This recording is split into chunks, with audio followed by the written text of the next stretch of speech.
exhibition came about as a really close collaboration with Francis Kéré and his firm Kéré Architecture. He was born in a small rural village in Burkina Faso named Gando, studied architecture in Germany at the Technical University in Berlin, and as of, I'd say, 2001, really sort of launched onto the international architecture stage with a primary school that he built in his home village after raising funds through a charitable foundation that he established. And from there has really kind of begun to work at a much broader scale all around Western Africa and increasingly in Europe and North America. So this is a really wonderful moment for us as a museum to highlight what has been an astounding couple of decades worth of work. We try to use the most basic material to create infrastructure for the people in Burkina Faso and West Africa, and nowadays even in the Western world, which is great.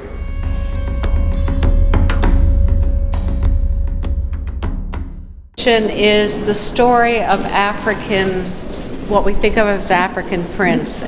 The central platform contains a range of fashion designs by African designers and gives you an idea of how the textiles are combined and used both by African designers in the different countries, West African countries, as well as the presentation that Vlisco uses for their marketing in the combination of fabrics.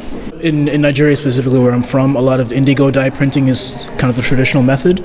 But for me, a lot of those methods are almost lost to time, at least in the Western world. It's hard to really use this. So we do a lot of ink dyeing and digital printing to get the patterns across, and that's more what we use.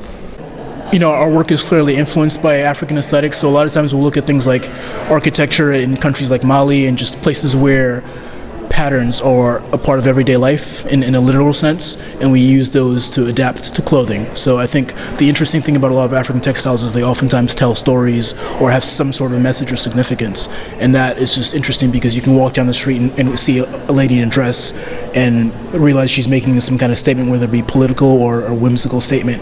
It's an extra layer of communicating with clothing, whereas in the West, clothing tends to be maybe not just functional, but it's not really saying much beyond like, I'm pretty, look at me.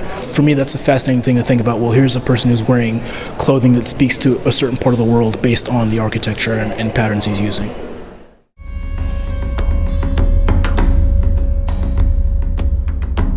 We felt in the context of Creative Africa and the other exhibitions here that you're seeing today that we wanted to expose our audience to thinking about African cities, which are growing rapidly, as many other cities are around the world, and offer a vantage onto what's going on the African continent that we don't always think about directly here in the U.S.